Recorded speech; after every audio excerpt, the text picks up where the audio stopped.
The man from अर्थ। इस कहानी की शुरुआत में हमें प्रोफेसर जॉन ओल्डमैन दिखाए जाते हैं जो अपना सामान पैक कर नई जगह शिफ्ट होने की तैयारी कर रहे होते हैं कि तभी वहां पर उनके कुछ कलीग्स उन्हें फेयरवेल पार्टी देने के लिए आ जाते हैं। उसके बाद सभी हंसी मजाक कर ही रहे होते हैं कि तभी एडिथ, जो कि एक आर्ट हिस्ट्री की प्रोफेसर है, उसे एक पेंटिंग दिखती है जिसे एक बहुत ही फेमस पेंटर वैन गो ने बनाया था। और जॉन से पूछने पर वह बताता है कि एक दोस्त ने उसे यह गिफ्ट की थी। एडिथ कहती है कि इसके बदले बहुत सारे रुपए मिल सकते हैं, लेकिन जॉन मना कर देता है। उसके बाद सभी घर के अंदर जाते हैं और जॉन के ऊपर दबाव डालकर ये जानने की कोशिश करते हैं कि आखिर जॉन के अचानक से शिफ्ट होने का कारण क्या है। लेकिन जॉन किसी को भी कुछ भी नहीं बताता है और कहता है कि मैं बस इस जगह से बोर हो गया हूँ। फिर बातों ही बातों में एडिथ कहते हैं कि जॉन आज भी 10 साल पहले जैसा ही दिखता है। ऐसा लगता है कि जैसे उसकी उम्र एक दिन भी ना बढ़ी हो। इसके बाद जॉन के घर पर बहुत सी पुराने जमाने की चीजें मिलती हैं, जैसे कि एक धनुष, एक पत्थर से बना हथियार और एक बहुत ही पुरानी और मशहूर पेंटिंग। जॉन बताता है कि इनमें से कुछ तो उसे गिफ्ट मिले हैं और कुछ उसने खरीदे हैं। तब तक प्रोफेसर आर्ट, जो कि एक आर्कियोलॉजिस्ट है, वो अपनी स्टूडेंट लिंडा के साथ वहां पर आ जाते हैं। एक बार फिर से सभी मिलकर जॉन के ऊपर दबाव डालते हैं। इन सब के बार बार पूछने की वजह से जॉन भी परेशान हो गया था और वह सोचता है कि क्यों ना इन्हें बताकर इनका रिएक्शन देखा जाए।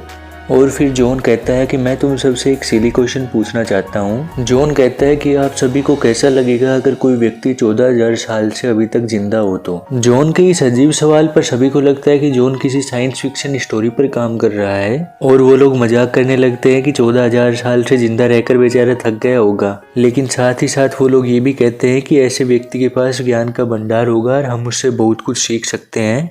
वहीं पर बैठा प्रोफेसर हैरी, जो कि एक बायोलॉजिस्ट है, वो कहता है कि हमारा शरीर 190 सालों तक जिंदा रह सकता है, लेकिन जिस तरह से हम अल्कोहल, कोल्ड ड्रिंक्स पीते हैं और स्मोकिंग करते हैं, यह सब कुछ चीज़ें हमारे शरीर के लिए स्लो पॉइजन का काम करती हैं और हमें धीरे धीरे ख़त्म करती रहती हैं। लेकिन हाँ, अगर किसी व्यक्ति का शरीर परफेक्टली डिटॉक्स करता है तो वह व्यक्ति हजारों सालों तक जिंदा रह सकता है। वैसे भी आजकल सब कुछ संभव है। एक समय ऐसा था जब जादू टोना होता था, उसके बाद विज्ञान आया और लोगों को तो कोलंबस भी पागल लगता था। इसके बाद जॉन कहता है कि कोलंबस के साथ सफ़र में मुझे भी ऐसा लगता था कि धरती गोल नहीं बल्कि चपटी है और एक दिन हम सभी नीचे गिर जाएंगे। जॉन के ऐसा कहते ही सभी हैरान हो जाते हैं और जॉन से कहते हैं कि तुम मजाक अच्छा करते हो। फिर जॉन उन्हें गुफाओं के आदि मानव की तरह आवाज़ निकाल कर दिखाता है, जिसके बाद सभी हंसने लगते हैं। सैंडी कहती है कि जॉन, तुम 900 दिन से एक दिन भी ऊपर नहीं लगते।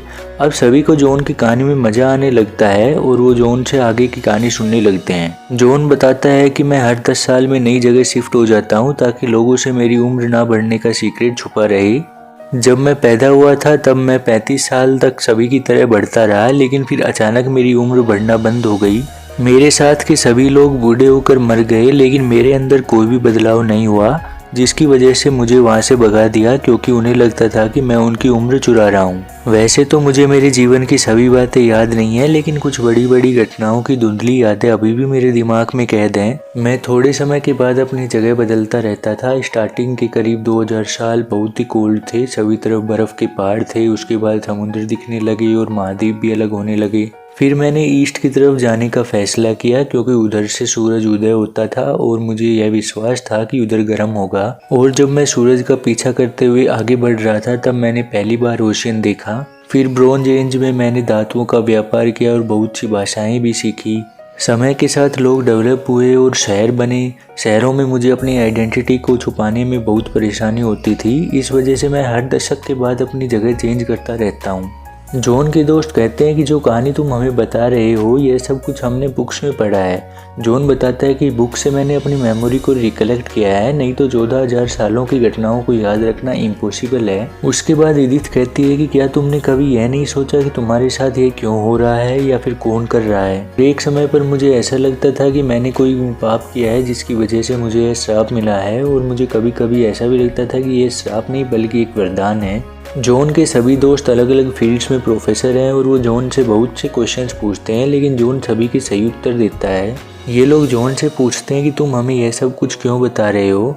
तब जॉन कहता है कि तुम सभी मेरे बहुत अच्छे दोस्त हो और मैं तुमसे रियल जॉन के रूप में गुड बाय कहना चाहता हूँ। जॉन के दोस्तों में से कहता है कि अगर हमने तुम्हारे ये सीक्रेट बाहर लोगों को बता दिया तो क्या होगा। तुम्हारी बात पर कौन विश्वास करेगा कि कोई 14,000 साल से अब तक जिंदा है। और अगर मैं किसी तरह से तुम्हें यह विश्वास दिला दूं कि मैं सब कुछ सच बोल रहा हूँ, तब भी जैसे जैसे समय बीतेगा तुम सबको यह सब कुछ एक कहानी से ज़्यादा कुछ नहीं लगेगा। उसके बाद जॉन बताता है कि पूर्व दिशा में आगे बढ़ते बढ़ते वह भारत पहुंचा और गौतम बुद्धा से भी मिला। उनके जैसा इंसान मैंने 14,000 साल में कोई और नहीं देखा। मैंने उनसे बहुत कुछ सीखा। उन्हें पता था कि मेरे अंदर कुछ तो अनोखी बात है, हालांकि मैंने कभी भी उन्हें अपने सीक्रेट के बारे में नहीं बताया था। प्रोफेसर आर्ट को ऐसा लग रहा था कि जॉन की दिमाग की हालत ठीक नहीं है, इसलिए वह विल को बुला लेता है जो कि एक साइकेट्रिस्ट है। अब विल को जॉन की बताई गई सारी कहानी बताई जाती है। उसके बाद विल जॉन से पूछता है कि क्या तुम्हें कभी बीमारियां भी नहीं होती हैं। जॉन बताता है कि कुछ 100 सालों में उसे typhoid, small pox, yellow fever, black plague जैसी बीमारियां हुई हैं। विल कहता है कि फिर तो तुम्हारे शरीर पर स्मॉल पॉक्स के निशान होने चाहिए। जॉन बताता है कि उसके शरीर पर निशान नहीं रहते हैं। इसके बाद हम देखते हैं कि जॉन की बातों से विल परेशान हो जाता है, क्योंकि जॉन ने एक तरह से यह प्रूव कर दिया था कि वो 14,000 साल से जिंदा है। विल कहता है कि क्या पता तुम अनजाने में सचमुच हमारी जिंदगी चुराते हो, जैसा कि तुम्हारे आदि मानव साथी मानते थे। फिर विल अपनी बंदूक निकाल कर जॉन की तरफ कर देता है और कहता है कि क्यों ना तुम हमें तुम्हारी अमरता का लाइव शो दिखाओ। जॉन कहता है कि मैंने कभी भी ये नहीं कहा कि मैं अमर हूँ, मैं सिर्फ बहुत समय से जिंदा हूँ। फिर विल बाहर चला जाता है। इसके बाद हैरी बताता है कि विल अपनी पत्नी की मौत से थोड़ा परेशान है। जॉन सब कुछ समझ जाता है और विल के पास जाकर उससे उसकी बंदूक ले लेता है और देखता है कि बंदूक खाली थी। जॉन वापस अंदर आता है और उसके दोस्त आगे की कहानी बताने को कहते हैं। जॉन बताता है कि एक बार उसे एक आदमी मिला था जो कि उसी की तरह ही था और हमने सोचा था कि हम दोनों एक दूसरे के टच में रहेंगे, लेकिन उस दिन के बाद हम कभी भी नहीं मिले। फिर 200 साल बाद मैंने उसे देखा था, लेकिन वो रेलवे स्टेशन पर भीड़ में गायब हो गया। इसके बाद सभी जॉन से पूछते हैं कि तुम कौन से धर्म को मानते हो। जॉन कहता है कि मैं किसी भी धर्म को नहीं मानता हूँ। डैन जॉन से पूछता है कि क्या तुम जीसस क्राइस्ट के वक्त में किसी ऐसे इंसान से मिले थे जो बाइबल में है। जॉन कहता है कि हाँ। और जब सभी जॉन से पूछते हैं कि वह किससे मिला था, तब जॉन कहता है कि मैं इस बारे में बात नहीं करना चाहता, क्योंकि ये हमारी बहस को दूसरी तरफ ले जाएगा। अब यह सुनकर सभी जॉन के ऊपर दबाव डालते हैं। फिर जॉन बताता है कि बाइबल की सभी घटनाएं काल्पनिक हैं। जॉन के इतना कहते ही एडिथ हैरी से घर चलने के लिए कहती है, क्योंकि वह बहुत ही ज्यादा रिलीजियस है और धर्म के नाम पर कुछ भी सुनना नहीं चाहती। यहाँ पर मौजूद सभी लोग एडिथ को रुकने के लिए मना लेते हैं, क्योंकि उन सभी को जॉन की कहानी बहुत पसंद आ रही होती है। अब सभी जॉन से आगे की कहानी पूछते हैं। तब जॉन उन्हें बताता है कि मैंने गौतम बुद्धा से बहुत सी अच्छी चीज़ें सीखी थी और फिर 500 वर्ष बाद मैंने वो सब कुछ रोम के लोगों को बताना और सिखाना स्टार्ट कर दिया। लेकिन मेरे विचार रोम के राजा को पसंद नहीं आए, जिसके कारण उन्होंने मुझे सूली पर चढ़ा दिया। एडिथ कहती है कि मुझे पता था कि तुम अपने आप को जीसस क्राइस्ट बताओगे। जॉन आगे बताता है कि जब मैं तिब्बत इंडिया में था, तब वहाँ पर मैंने शरीर के दर्द को रोकना और बॉडी प्रोसेस को स्लो करना सीखा था, जिसका इस्तेमाल मैंने तब किया जब मुझे क्रूसिफाइड किया गया था। तब लोगों को लगा कि मैं नहीं रहा। उसके बाद उन्होंने मुझे क्रॉस के साथ एक गुफा में रख दिया। कुछ ही समय बाद मेरा पूरा शरीर सामान्य हो गया और मैं शांति से वहां से निकलना चाहता था, लेकिन गुफा के बाहर कुछ लोग थे जिन्होंने मुझे देख लिया। मैंने कोशिश की थी उन्हें समझाने की, लेकिन वो लोग मुझे जिंदा देखकर बहुत ज़्यादा खुश थे और वो कुछ सुनना ही नहीं चाहते थे। मुझे जीवित देख उन्हें ऐसा लगा कि मेरा पुनर्जन्म हुआ है। फिर मैं वहाँ से सेंट्रल यूरोप आ गया था और मैंने कभी भी किसी मरे हुए को जिंदा नहीं किया और ना ही मैं कभी पानी पर चला। मैंने लोगों को अच्छा खाने पीने और एक दूसरे के साथ प्रेम भाव से रहने की सीख दी थी।